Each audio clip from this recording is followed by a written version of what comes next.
உறவுகளுக்கு இனிய இரவு வணக்கம். இது அறிவோம் தெளிவோம் வலம் வரும் நேரம். உறவுகளே, இன்று நாம் அறிந்து தெளிய இருப்பது கூடுவாஞ்சேரி. கூடுவாஞ்சேரி என்ற இந்த ஊருக்கு இப்படி ஒரு பெயர் வருவதற்கு காரணம் என்ன தெரியுமா? நந்திவரம். இந்த ஊரினுடைய பழைய பெயர் இதுதான், நந்திவரம் என்றும் சொல்லுவார்கள். அதாவது கிபி 8ஆம் நூற்றாண்டிலே இந்த பகுதியை மையமாக கொண்டு 2ஆம் நந்திவர்ம பல்லவன் ஆட்சி செய்து வந்தான்.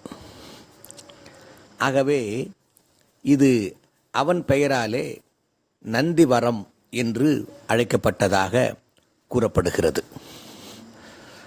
இன்னொன்று, தேவர்களும் முனிவர்களும் இறைவனை, இங்கு இருக்கின்ற நந்தீஸ்வரர் கோயில் பழமையான கோயில், இங்கே எழுந்தருள் இருக்கின்ற ஈஸ்வரனை, சிவபெருமானை தேவர்களும் முனிவர்களும் ஒன்றாக இணைந்து வழிபட்டதன் காரணமாக, கூடி வணங்கியதன் காரணமாக இதை கூடுவாஞ்சேரி என்றும் அழைத்ததாகவும் ஒரு செய்தி இருக்கிறது.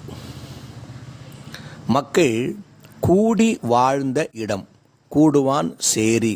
சேரி என்று சொன்னால் மக்கள் சேர்ந்து வாழ்கின்ற, ஒன்றாக இணைந்து சங்கமித்து வாழ்கின்ற பகுதி என்றும் பொருள்படும். ஆகவே பல்வேறு திசைகளில் இருந்து இங்கு வந்த மக்கள் ஒன்றாக கூடி வாழ்ந்ததன் காரணமாக கூடுவாஞ்சேரி என்று அமைந்ததாகவும் கூறுவதும் உண்டு.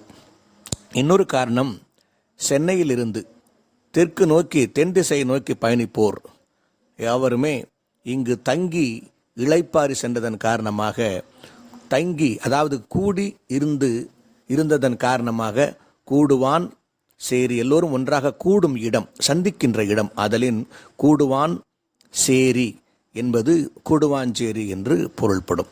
சேரி என்ற சொல்லினை இன்று நம் மக்கள் கொச்சைப்படுத்தி விட்டார்கள். ஆனால் சேர்ந்து வாழ்கின்ற இடம் என்பதே இதன் பொருள். நன்றி உறவுகளே.